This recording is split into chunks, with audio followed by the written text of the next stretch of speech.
Thank you so much, Romeo Busiku, for that update, so to speak. Of course, the reviews coming from our viewers. Keep those coming on #morning@NTV. Like we mentioned, we are live on air and on social media as well. So be sure to just continue posting and we'll be able to retrieve your comments on the go.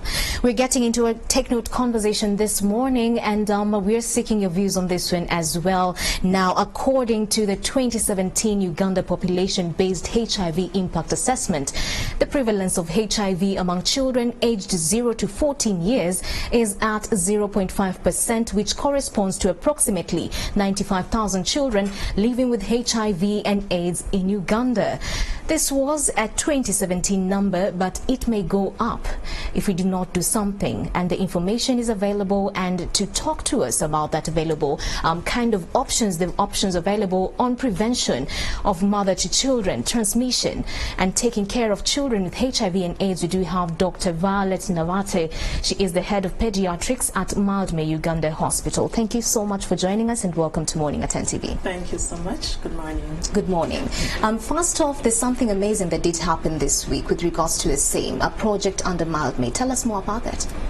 Looking at the projects under Mildmay, now we are really emphasizing elimination of mother-to-child transmission of HIV, and so we have a lot of emphasis on ensuring that every baby that is born is HIV negative, because we want an AIDS-free generation for us to keep moving. But also looking at Mildmay the way it stands, we have opened up to all the services that they are to deliver in support of HIV, because we strongly still believe with the interventions that we have, we shall bring HIV to a stop. Right. And when we stop it, then we can take on everything else, including pediatrics and general child health. We want to emphasize on maternal and child health again, looking at non-communicable diseases like hypertension, looking at diabetes. We want to look at the obstetrics and gynecology, really ensuring that the mothers and their babies are really healthy.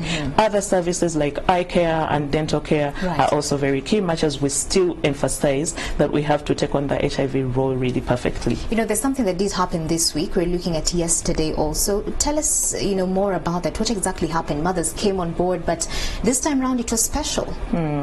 Yeah, what we have had was the Free to Shine campaign that is spearheaded by the First Lady of Uganda. That's Honorable Janet Museveni, and she's really emphasizing elimination of mother-to-child transmission of HIV. So what is happening is, together with the government of Uganda, they've been able to procure a number of PCR testing machines for these babies to ensure that every baby that needs an HIV test is tested, and this would improve the early pickup of those numbers and also ensuring that these babies get an early intervention as soon as it is done. It is supporting the efficiency of testing and also ensuring that a quick service is delivered as soon as we have a positive test. Right, and you talk about that, and it reminds me of a story that has been highlighted this morning in the Daily Monitor on page 2, that government is set to import 100 HIV testing machines in the next 2 months, just to ensure that these machines are spread across the country, especially the hard-to-reach areas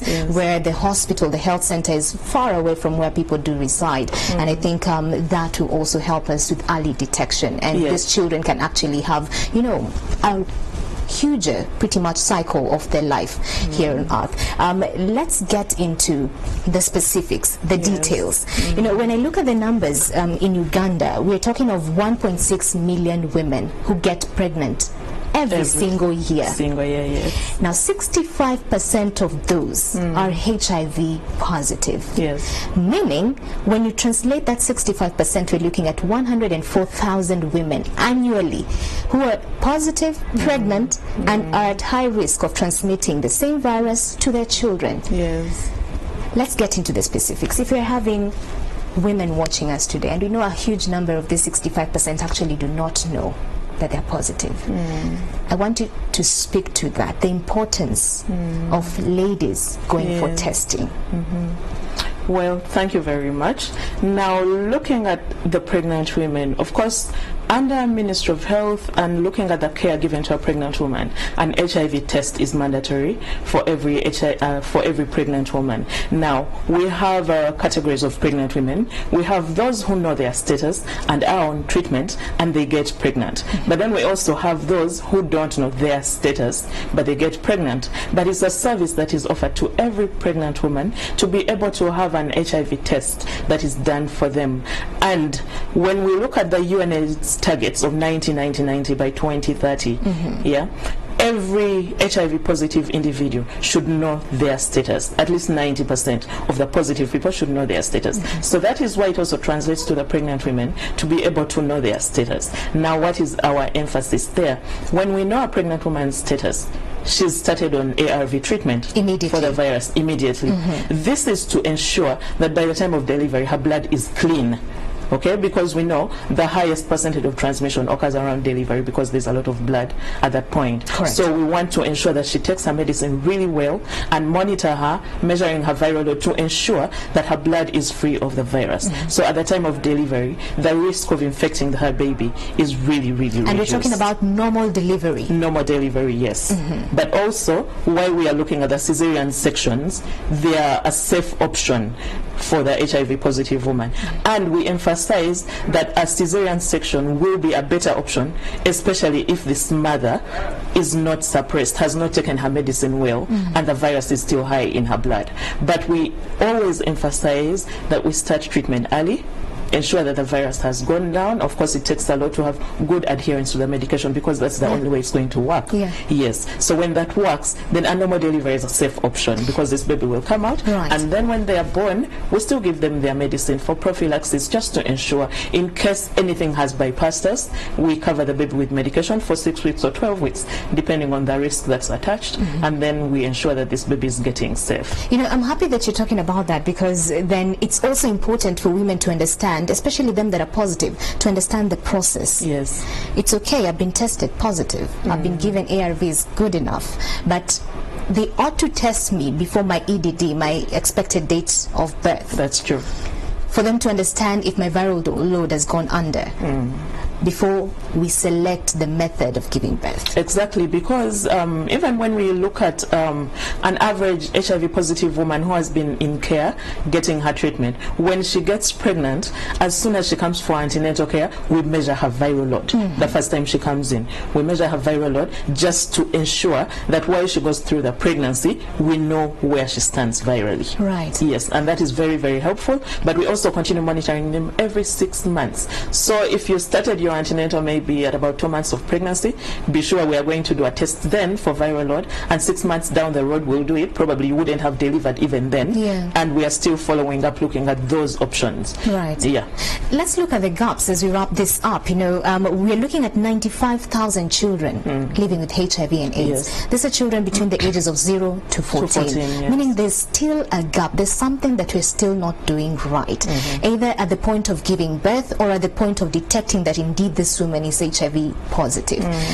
You're coming from a health institution. I mean, you're a doctor. How do we sort out that gap? Because these are young souls, quite innocent, and here we are knowing with the technologies that we have, the technologies that are present. These are children who are supposed to be born negative. Exactly. And live a normal life. Where is the gap? 95,000 is a big number. Yes, 95,000 is quite a big number. But, of course, we know that there have been myths associated with going to the hospital because we have still had percentages of mothers who are delivering with the traditional birth attendants. There are those who are delivering with the help of a senior person in the home, for example, a mother-in-law, an aunt or a grandmother who has done it all through.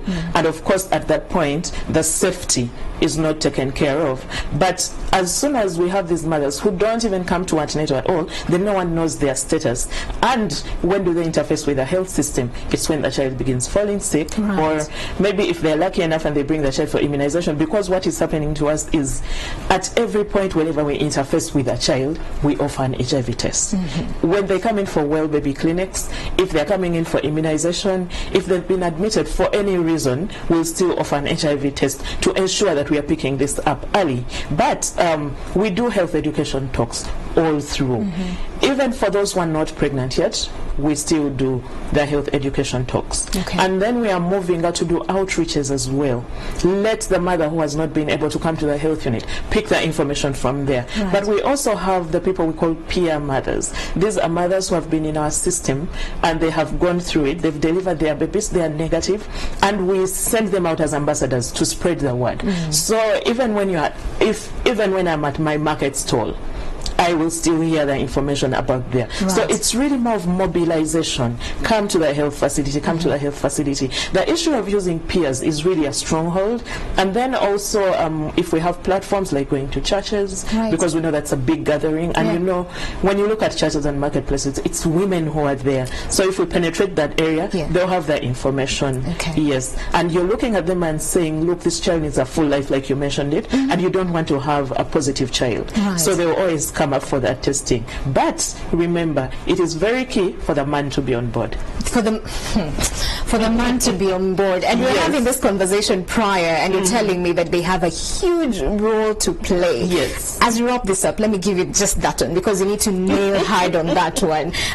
There's something special again that you're doing with regards to reaching out to the men. Reaching out to the men. Tell us about that in 1 minute, please. Because we know that we have forgotten about the men because it's women and children. But also for me to go for antenatal, it's the man who is going to give me transport. He will even decide where I go for delivery and whatever. But we need to give them a lot of information now. The men's access clinics are coming up to support, because we know it's only men. The women will not see them. Right. So when we promote that, they are able to come in and have their HIV tested as well, and they'll be able to support the women. But we also encourage that men escort their women for antenatal. Of course, they've devised means of dodging that around. Yes. But we still support and give them the benefit. And even when they come in to access the service, we give them preferential treatment, just to ensure that we encourage them.